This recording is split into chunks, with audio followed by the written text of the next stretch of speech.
Hey friends, Steve Guttenberg here, and I am the Audiophiliac. So my question for today is, when you say a recording sounds good, what does good sound like to you? So for me, well, it is kind of a complicated question, but I would say good sound is good sounding recording is clean, it has wide dynamic range, it's low in noise, has great stereo imaging, and it sounds naturalistic, like you're really there. But that's how I would say what good sound sounds like for a recording. But I also like Motown. And Motown does not sound like that. Motown doesn't sound remotely like that. Motown has lots of distortion. Motown is very compressed. It sounds like an AM radio a lot of the time. It's nasty. But I really like the music. I mean, that sound is part of that music. It just is. So I can't separate the two.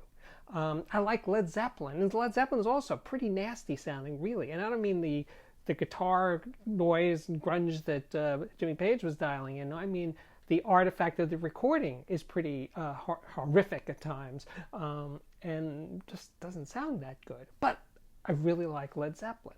So that you can separate, and I certainly separate the two, the sound of recording and the quality of the music, but also that the sound of the recording, even if it's objectively bad, I can still like the music and I can like the sound, because the sound is part of it. It's like with the early Beatles records or Stones records, when people complain about the stereo, that it sounds fake or it's processed or something. Well, yeah, it's from 1966. Of course it's going to sound that way, because the aesthetic of stereo mixing hadn't yet developed. They were recording on 2 or 3 tracks or 4 tracks at best.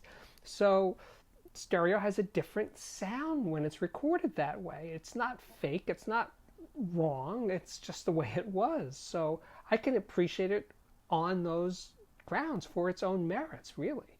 So I'm just saying here that when we like the sound of a recording, I think that it just comes down to that we just like it, really, right? I mean, we like it, and it's actually kind of hard to separate sometimes liking the music and liking the sound of the music.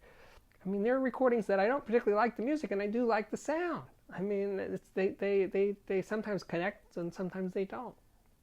Anyway, I'd like to hear your thoughts on this. Please let me know. The name of this thing is The Audiophiliac Daily. My name is Steve Guttenberg. I write an Audiophiliac blog for cnet.com. Check it out, and come back to this YouTube channel often, because there's always something new. Thanks for watching.